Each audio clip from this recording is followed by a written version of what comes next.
दोस्तों, भारत में एक सपना है, ऐसा सपना जो अमीर गरीब शहर गांव हर वर्ग को जोड़ता है, और वो सपना है अपने घर का सपना। लेकिन क्या आपने कभी सोचा है कि ये सपना हमारे फाइनेंशियल फ्यूचर को बना रहा है या कहीं ना कहीं हमें एक बहुत बड़े जोखिम की तरफ धकेल रहा है? सवाल ये है कि आज हम फ्लैट खरीद रहे हैं या अपने लिए जेल। क्योंकि अब जो डेटा सामने आया है वो सिर्फ चौंकाने वाला नहीं, बल्कि आपकी पूरी सोच बदल सकता है। भारत में एक औसत परिवार अपनी कुल बचत का लगभग 70% हिस्सा सिर्फ रियल एस्टेट में निवेश करता है। जी हाँ, 70%। मतलब आपकी जिंदगी भर की कमाई का सबसे बड़ा हिस्सा एक ही एसेट में फंसा हुआ है। अब जरा इसे समझिए, एक तरफ है बैंक एफडी, गोल्ड, शेयर बाजार, म्यूचुअल फंड्स, और दूसरी तरफ अकेले रियल एस्टेट, और वो भी इतना बड़ा हिस्सा कि बाकी सारे निवेश मिलकर भी उसके सामने छोटे नजर आते हैं। सवाल यह है, क्या ये समझदारी है या फिर एक फाइनेंशियल जाल? भारत में घर खरीदना सिर्फ निवेश नहीं होता, ये एक भावनात्मक डिसीजन होता है। अपना घर सिर्फ चार दीवारें नहीं होता, ये सुरक्षा, स्टेटस और स्थिरता का प्रतीक होता है। लेकिन यही इमोशन कई बार सबसे बड़ी गलती भी बन जाता है, क्योंकि जब हम इमोशन में निवेश करते हैं तो लॉजिक पीछे छूट जाता है। अब इस 70% के पीछे की कहानी समझिए। पहली वजह, सुरक्षा का भ्रम। हमें लगता है कि जमीन और घर कभी डूबते नहीं। दूसरी वजह, टेंजिबल एसेट, जिसे हम देख सकते हैं, छू सकते हैं। तीसरी वजह, सोशल प्रेशर, अपने घर के लिए हमें भी लेना है। और चौथी वजह, पुराने समय की सफलता की कहानी, जब जमीन के दाम कई गुना बढ़ जाते थे।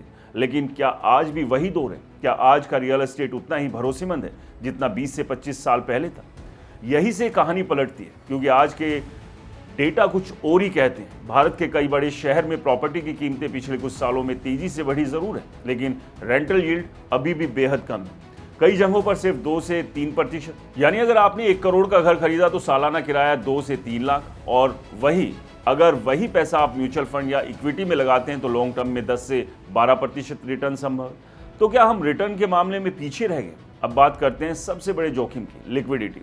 मान लीजिए आपको अचानक पैसों की जरूरत पड़ जाए। शेयर बाजार में निवेश है तो आप कुछ ही घंटों में पैसा निकाल सकते हैं, लेकिन रियल एस्टेट, वहां तो महीने लग जाते हैं, कई बार सालों, और कई बार तो खरीदार ही नहीं मिलता। यानी आपका पैसा फंसा हुआ है। यही वजह है कि फाइनेंशियल एक्सपर्ट्स हमेशा कहते हैं, don't put all your eggs in one basket.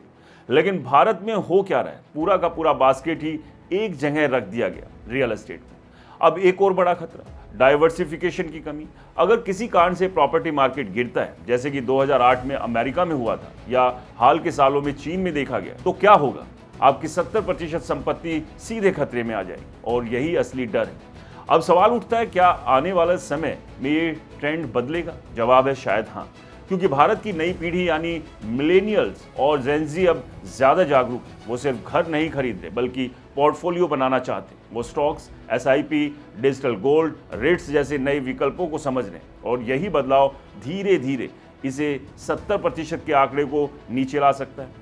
अब रेट्स यानी रियल एस्टेट इन्वेस्टमेंट ट्रस्ट को ही देख लीजिए, जहां आप बिना घर खरीदे रियल एस्टेट में निवेश कर सकते हैं और नियमित इनकम भी पा सकते हैं, यानी बिना लिक्विडिटी खोए रियल एस्टेट का फायदा। लेकिन फिर भी भारत में घर खरीदना एक सपना रहेगा, क्योंकि ये सिर्फ गणित नहीं, ये भावनाओं से जुड़ा है।